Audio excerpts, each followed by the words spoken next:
IPL சீசன்ல உடைக்கப்பட்ட 5 பிரம்மாண்டமான ரெக்கார்ட்களை பார்க்கலாம்.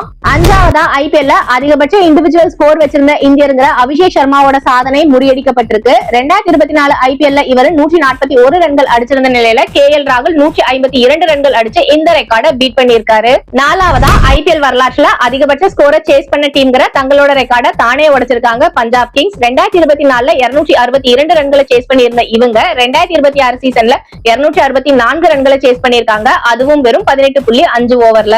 மூணாவதா ஒரு ஐபிஎல் சீசன்ல 3 வீரர்கள் 700க்கும் மேற்பட்ட ரன்களை எடுத்ததும் இந்த முறைதான். ஆரஞ்சு கேப் வாங்கின வைபவ் சூரியவன்ஷியோட சேர்த்து சாய் சுதர்ஷன், சுப்மன் கில்லும் 700 ரன்களை கடந்தாங்க. ரெண்டாவதா ஒரு ஐபிஎல் சீசன்ல அதிகபட்ச சதங்கள் அடிக்கப்பட்ட வருஷமும் இதுதான். சஞ்சு சாம்சனோட 2 சதங்கள் உட்பட மொத்தம் 15 சதங்கள் இந்த முறை அடிக்கப்பட்டிருக்கு.